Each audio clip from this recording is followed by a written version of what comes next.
आप जो भी काम कर रहे हैं उसे छोड़कर रुक जाइए, क्योंकि आज की इस वीडियो में हम जानने वाले हैं क्या होगा अगर पृथ्वी 5 सेकंड के लिए घूमना बंद कर दे। इसके अचानक रुकने से कितना नुकसान होगा, आप दुनिया के अलग अलग हिस्सों में क्या महसूस करेंगे, और जब पृथ्वी फिर से घूमने लगेगी तो क्या ये तब भी हमारे रहने लायक रहेगी। अर्थ अपने एक्सिस पर एक पूरा चक्कर एक दिन में लगाती है। इससे दिन रात होते हैं। पृथ्वी उन टकरावों के कारण घूम रही है जो 4.6 अरब साल पहले उस समय हुए थे जब ग्रह का निर्माण हो रहा था। जैसे ही गैस और धूल की एक विशाल डिस्क सूर्य के चारों ओर घूमती है, धूल और चट्टान के कण एक साथ चिपक गए, जिससे ऐसी ताकतें पैदा हुई जो ग्रह को एक दिशा में घुमाने लगी। आप इसकी कल्पना ऐसे कर सकते हैं जैसे कोई फिजिट स्पिनर तेजी से घूम रहा हो और ग्रह को धीमा करने के लिए अंतरिक्ष में लगभग कोई ताकत न होने के कारण ये घूमते रहते हैं और कई अरब सालों तक ऐसे ही घूमते रहेंगे।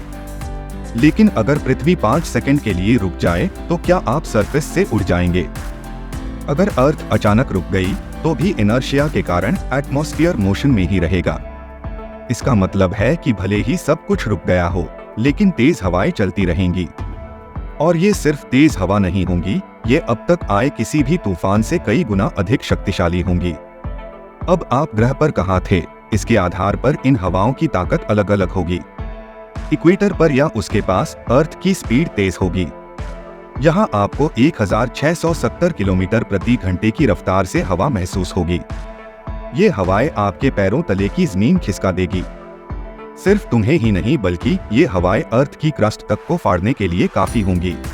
इसलिए इससे कोई फर्क नहीं पड़ता कि आप खुले मैदान में थे या स्टील मजबूत इमारत के अंदर, ये हवाएं तुम्हें तबाह कर देंगी। इसका अंदाजा आप इस बात से लगा सकते हैं कि सबसे शक्तिशाली F5 बवंडर की गति 511 किलोमीटर प्रति घंटा तक होती है और ये तूफान घरों को उनकी नींद से हिला सकते हैं, कारों को उड़ा सकते हैं और यहाँ तक कि कंक्रीट स्ट्रक्चर्स को भी तोड़ सकते हैं। अर्थ के इमरजेंसी ब्रेक से आने वाली हवाएं उससे 3 गुना ज्यादा तेज होंगी।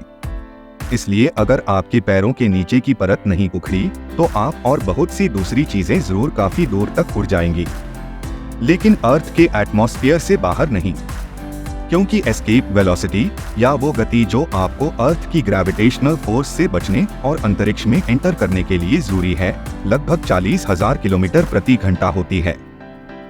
दुनिया के अलग हिस्सों जैसे न्यूजीलैंड या फ्रांस में आपका थोड़ी कमजोर हवाओं से सामना होगा, लेकिन 1180 किलोमीटर प्रति घंटे की रफ्तार से ये अब भी किसी भी तूफान से कहीं ज्यादा तेज होंगी।